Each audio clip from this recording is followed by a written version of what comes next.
Hello বন্ধুরা, Mala's gardening হ্যাভেনে আপনাদের সকলকে অনেক অনেক স্বাগত। আশা করি আপনারা সকলে অনেক ভালো আছেন। আমিও অনেক ভালো আছি, সাথে বাগানের নিত্য কাজে ব্যস্ত আছি। বন্ধুরা, আজকের থাম্বনেল দেখে বুঝতে পেরে গেছেন আজকে আমরা দেখব কিভাবে ড্রাগন ফ্রুট গাছের কাটিং থেকে চারা তৈরি করতে হয়। ড্রাগন ফ্রুট কিন্তু খেতে খুবই সুস্বাদু, আর সাথে বাজারে এর দাম অনেক। তার থেকে ভালো বাড়িতেই কিন্তু খুব কম পরিচর্যাতে আমরা ড্রাগন ফ্রুটের একটা গাছ করে ফেলতে পারি। গাছে খুব বেশি পরিচর্যা লাগে না, আর আপনাদের আশেপাশে যদি কারোর বাড়িতে ড্রাগন ফ্রুটের গাছ থাকে তবে আপনি সেখান থেকে কাটিংও জোগাড় করতে পারেন। তবে বাজারে ছোট ছোট কাটিং থেকে তৈরি করা চারা 50 থেকে 100 টাকাতে যে কোনো নার্সারিতে বা গাছের দোকানে পেয়ে যাবেন। ফলটি কিন্তু খুবই সুস্বাদু, আর গাছটার মেনটেনেন্স একদমই কম। কিভাবে গাছটিকে তৈরি করবেন সেটা তো আজকের ভিডিওতে আমি আপনাদেরকে দেখাবই। তার সাথে চলুন বাগানের কিছু আপডেট দেখে নিই, আর ছোট ছোট কয়েকটা কাজ আপনি করে নিই। এদিকে এই যে উচ্ছের গাছটা হয়েছে, এটা তো একদমই নিজের থেকে হয়েছিল, আর খালি আমি দড়িটুকু বেঁধে যাতে একটু বাইতে পারে তার ব্যবস্থাটুকু করে দিয়েছিলাম। তো এই গাছ থেকে রোজই 2-3টে করে এরকম ছোট ছোট উচ্ছে হচ্ছে। এটা উচ্ছেরই গাছ, এটা করলার গাছ নয়। সাইজে ছোট হলেও প্রত্যেক দিন যদি 2-3টে করে উচ্ছে পাওয়া যায় তাহলে কিন্তু মন্দ নয়। এই যে আজকে এই দুটো ছোট্ট উচ্ছে তুলে ফেলছি, আরও ছোট ছোট দুটো রেডি হচ্ছে, কালকে আবার তাদেরকে হারভেস্ট করব। বাগানে এরকম ছোট ছোট জিনিস তুলতে কিন্তু খুবই ভালো লাগে। আর আমার এই বাগানে বেশিরভাগ তো ফুলেরই গাছ, সাথে সাথে যেটুকু পারা যায় আমি সবজির গাছও করতে চেষ্টা করি। আর এদিকে এই যে স্পাইডার লিলির গাছটা, এই কিন্তু ফুলে ভরে রয়েছে। আর এই গাছটায় কিন্তু কোনোই বিশেষ পরিচর্যা করিনি। এই বছর ফুল আসার আগে পাতাগুলোকে সব ছেটে দিয়েছিলাম, আর কিছু না। আর এই গাছে নর্মাল আমি সর্ষের খোল পচা জলই দিই, বাদবাকি আর কোনো খাবারের প্রয়োজন নেই, আর রিপোর্টিংও করি না। আর এদিকে দেখুন, এই যে অ্যাডেনিয়ামের ছোট্ট ডালটা দেখতে পাচ্ছেন, এটা কাটিং থেকে তৈরি করা চারা। পাশেই বড় গাছটাও রয়েছে, আপনাদেরকে দেখিয়ে দেব। কিন্তু কাণ্ড হয়েছে কি দেখুন, একদম গোড়া থেকে ছোট্ট একটা ফুল বার হয়েছে। আমি ভেবেছিলাম গাছটার কাটিং করে দেব, তাহলে কর্টেক্সটা একটু মোটা হবে, তাহলে দেখতে সুন্দর লাগবে। কিন্তু একেবারে গোড়া থেকে ফুল বার করেছে। আর এই হচ্ছে আমার পুরনো অ্যাডেনিয়ামের গাছটা। এই গাছটার কর্টেক্সটা ভারী সুন্দর হয়েছে দেখতে। আর এই কর্টেক্সটা এত সুন্দর হয়েছে তার একটাই কারণ, যে আমি গাছটাকে কখনোই লম্বা হতে দিতে চাইনি। বারে বারে আমি ডগা কেটে দিয়েছি, তাতে ফুল না দিলে না দিক, তাও ভালো, কিন্তু গাছটা একটা সুন্দর বনসাই লুক পেয়েছে। আর এখানে দেখুন, যেহেতু আজকে ভিডিওটা আমি বিকেলের দিকে করছি, মূলত এখন 5টা বেজেই গেছে, তো সন্ধ্যা মালতী ফুল গাছে কিন্তু ফুল দেখুন ফুটে গেছে। আর আমার এই সন্ধ্যা মালতী ফুলের গাছটা সাদা রঙের ফুল দেয়, আর প্রত্যেক দিনই এরকম সন্ধ্যার দিকে ফুল ফোটে, আর সকালবেলা উঠতে উঠতে সমস্ত ফুল মুরঝিয়ে যায়। এই কারণেই প্রত্যেক দিন ভিডিওতে আপনাদেরকে আর দেখানো হয় না। তো আজকে যেহেতু বিকেলবেলা এসে ভিডিও করছি, সেহেতু আপনাদের সাথে গাছটা একবার শেয়ার করে দিলাম। এটা দুটো চারা আমি লাগিয়েছিলাম, আর দুটো গাছেই কিন্তু ভরপুর ফুল হয়।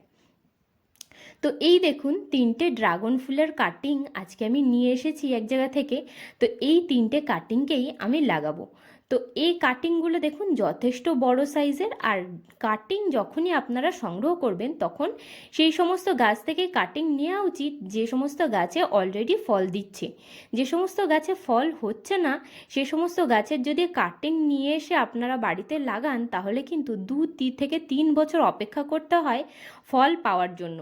তো যদি আপনারা আশেপাশে কারোর বাড়িতে ফল ধরছে দেখতে পাচ্ছেন, তাহলে কিন্তু সেখান থেকে অবশ্যই কাটিং সংগ্রহ করবেন। আর যদি নার্সারি থেকে আনতে চান, নার্সারিতে সাধারণত ফলযুক্ত ড্রাগন ফ্রুটের গাছের কাটিং পাওয়া যায় না। ছোট ছোট কাটিংই 50 থেকে 100 টাকাতে বিক্রি হয়। তো যদি একান্তই আশেপাশে না থাকে তাহলে আর কিছু করবার নেই, ওখান থেকেই সংগ্রহ করতে হবে, আর ধৈর্য সহকারে বসে থাকতে হবে যতদিন না গাছটা থেকে ফল হচ্ছে। তো ড্রাগন ফ্রুটের গাছের কিন্তু সাপোর্টের ভীষণ প্রয়োজন হয়। তো এখন তো কাটিংটা ছোট, গাছটা যখন বড় হবে তখন তাকে সাপোর্ট দেব। এবার বলি কাটিং কিভাবে গ্রো করা হবে তার বিষয়টা। এটা আমরা নর্মাল যে মাটি গার্ডেন সয়েল তার মধ্যে বসিয়ে দিয়েও কাটিং থেকে চারা তৈরি করতে পারি, নর্মাল বালির মধ্যে বসিয়েও চারা তৈরি করতে পারি। এই দুটো মিডিয়াই মধ্যেই কিন্তু খুব সুন্দরভাবে শিকড় তৈরি হয়ে যায়। আর আমি এখানে করছি, এই দেখুন শীতকালে এবার টমেটো গাছ লাগিয়েছিলাম, তো টমেটো গাছ নষ্ট হয়ে গেছে, গাছগুলোকে তুলে দিয়েছি, এবার এই ট্রেটা খালিই পড়েছিল। তো এটাকে কি করব, মাটিটা যথেষ্ট ঝুরঝুরে আর একদম কালো। এই মাটিতে কিন্তু প্রচুর পরিমাণে খাবার আছে, দেখেই বোঝা যাচ্ছে। আর মাটিটা দেখুন কতখানি ঝুরঝুরে সুন্দর, এই দেখুন একদম খুব বেশি কষ্ট করতে হলো না, হালকা একটু নাড়াচাড়াতে পুরো মাটিটা ঝুরঝুরে হয়ে গেছে, একদম কালো। তো এর মধ্যেই ভাবছি আমি এই চারা গাছগুলোকে বসিয়ে দেব। তো আপনাদের কাছে যদি রেডি মাটি না থাকে, নর্মাল গার্ডেন সয়েলের মধ্যেও কাটিংকে বসিয়ে দিতে পারেন, আর নয়তো নর্মাল বালির মধ্যেও কাটিংকে বসিয়ে দিতে পারেন। একবার যখন ভালোভাবে শিকড় ডেভেলপ হয়ে যাবে আর নতুন ব্রাঞ্চ আসা শুরু করবে, তখন না হয় তুলে নিয়ে অন্য জায়গায় ফাইনাল পটে রিপোর্ট করতে পারেন। তো আমি এখানে লাগাচ্ছি এই যে ফলের ট্রেগুলো। এই ট্রেগুলো খুব সহজে 30 থেকে 40 টাকাতে বাজারে পাওয়া যায়। তো সেখান থেকে নিয়ে এসে সাইড থেকে দেখুন সমস্ত যেগুলো ফুটো আছে সেই সব ফুটোগুলোর মধ্যে সাইডে বস্তা দিয়ে ফুটোগুলোকে ঢেকে দিয়েছি, তার মধ্যে সয়েল মিক্স তৈরি করেছি আর তার উপরেই গাছগুলোকে বসিয়ে দিলাম। তো এখানে যে মাটিটা আমি ব্যবহার করেছি এটা নর্মালি সবজির গাছ লাগাবার জন্য যেভাবে মাটি প্রস্তুত করি সেভাবেই তৈরি করা। তো এর মধ্যে রয়েছে মাটি, কোকোপিট, সাথে রয়েছে কিছু পরিমাণে গোবর সার, আর রয়েছে প্রচুর পরিমাণে সবজির খোসা। শুধুমাত্র সবজির খোসাই অতিরিক্ত পরিমাণে ব্যবহার করবার কারণে মাটিটার রঙটা দেখুন একদম কালো। আর আমি মাটিতে মাঝে মধ্যেই প্রচুর পরিমাণে খড় ব্যবহার করি, কারণ খড় ব্যবহার করে আমি দেখেছি মাটিটা কিন্তু প্রচণ্ড ঝুরঝুরে থাকে। আর টবে গাছ লাগাতে হলে মাটি ঝুরঝুরে হওয়া কিন্তু খুবই প্রয়োজন, কারণ মাটির মধ্যে শিকড়ের ডেভেলপমেন্ট যত ভালো হয় ততই কিন্তু ওপরে কাণ্ড অর্থাৎ গাছটার বৃদ্ধি ফুল ফল ভালো হয়। যত ভালোভাবে আমরা গাছের মাটি রেডি করতে পারবো ততই কিন্তু সুন্দরভাবে গাছ তৈরি হবে। এইভাবে ড্রাগন ফ্রুটের গাছগুলোকে লাগিয়ে দিলাম, এবার খালি অপেক্ষা করবার পালা কতদিনে গাছ বড় হচ্ছে। আর ড্রাগন ফ্রুটের গাছের কাটিং লাগাবার পর আপনারা ছায়া বা রোদ্দুর যে কোনো জায়গাতেই রাখতে পারেন, যেহেতু এটা একটা কাটা প্রজাতির গাছ খুব বেশি সমস্যা হবে না। আর এদিকে দেখুন মাটি তৈরি করব। এখানে দেখুন ফলের ট্রের মধ্যে বেশ খানিকটা মাটি অলরেডি রেডি করা রয়েছে, এর মধ্যে অন্য একটা গাছ ছিল, তো সেই গাছটা যখন মারা গিয়েছে এখন এই মাটিটাকে আর একবার রিচার্জ করে নেওয়ার জন্য আমি ভাবছি এর মধ্যে বেশ খানিকটা সবজির খোসা দেব। আসলে দুদিন ধরে প্রচণ্ড বৃষ্টি হয়েছে আমাদের এদিকে, তো এই বৃষ্টিতে সবজির খোসা কিছুই ছাদে নিয়ে আসেনি। আর কন্টিনিউয়াস 3 দিন ধরে সবজি ফলের খোসা জমে জমে এক গাদা রেডি হয়ে গেছে।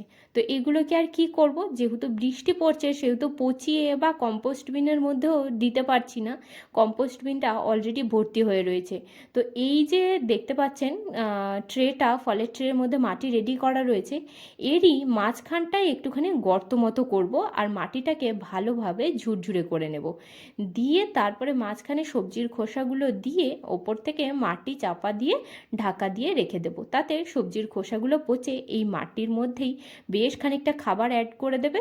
তো তারপরে আমি এর মধ্যে অন্য যে কোনো গাছ লাগিয়ে ফেলতে পারবো। তো দেখুন যেমন কথা তেমনই কাজ, এই যে সবজির খোসাগুলো যেগুলো এক জায়গায় করেছিলাম সেগুলোকে সবই দিয়ে দিলাম এই ট্রের মধ্যে। এবার এগুলোকে ভালোভাবে ছড়িয়ে দিতে হবে, অলরেডি মাঝখানের জায়গাটা গর্ত করা ছিল, তবুও এগুলোকে ভালোভাবে খুলে নিয়ে সাইড করে পুরো জায়গাতে সমানভাবে ছড়িয়ে দিতে হবে, যাতে পুরো মাটির মধ্যে এই সবজির খোসাগুলো ডিকম্পোজ হয়ে যায়। যখন শুকনো ওয়েদার থাকে তখন আমি চেষ্টা করি, মানে যখন রোদ্দুর ওঠে মাটি ড্রাই হয়, চেষ্টা করি যে এই যে ট্রের মধ্যে যে মাটিটা রয়েছে মাটিটা বার করে নিয়ে সম্পূর্ণ সবজির খোসাকে মাটির সাথে মিশিয়ে নিয়ে তারপরে এই ট্রের মধ্যে বা কম্পোস্ট বিনের মধ্যে ভরতে, তাতে কিন্তু কম্পোস্টটা একটু তাড়াতাড়ি হয়, ভালো হয়, আর পুরো মাটিটার মধ্যে ভালোভাবে সার পৌঁছায় আর কিন্তু তাড়াতাড়িও অনেকখানি হয়। তো যাই হোক, এখন আর সে সমস্ত করবার উপায় নেই, কারণ মাটি প্রচণ্ড ভিজে, বেশ কিছুদিন ধরে বৃষ্টি হচ্ছে। দেখতেই পাচ্ছেন সমস্ত মাটি কিন্তু গাছের ভিজে, জল এখন গাছে দিতেই হচ্ছে না। তো দেখুন সবজির খোসাগুলোকে সব আমি দিয়ে দিলাম, দিয়ে এবার একটা গ্রো ব্যাগের মধ্যে থেকে কিছুটা মাটি বার করেছি, এই মাটিটাকে দিয়েই ওপর থেকে খানিকটা চাপা দিয়ে দেব।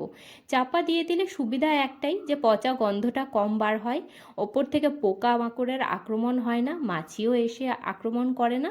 তো এই জন্য মাটিটা দিয়ে চাপা দেওয়া কিন্তু জরুরি, আর মাটিটা দিলে ভালোও লাগে। তো এই দেখুন দেওয়া হয়ে। তো বন্ধুরা, আজকের ভিডিওতে আমরা দেখলাম কিভাবে খুব সহজে ড্রাগন ফ্রুট গাছের কাটিং থেকে চারা তৈরি করা যায়। আজকের ভিডিওটা আমি এখানেই শেষ করছি। দেখা হচ্ছে আপনাদের সাথে আবার পরের ভিডিওতে। আপনারা সবাই ভালো থাকবেন, সুস্থ থাকবেন। ভিডিওটা ভালো লাগলে লাইক, শেয়ার, সাবস্ক্রাইব করে আমার পাশে থাকবেন। গার্ডেনিং রিলেটেড যদি আর কোনো প্রশ্ন থাকে তাহলে আমাকে কমেন্টে অবশ্যই জানাবেন। টাটা বন্ধুরা।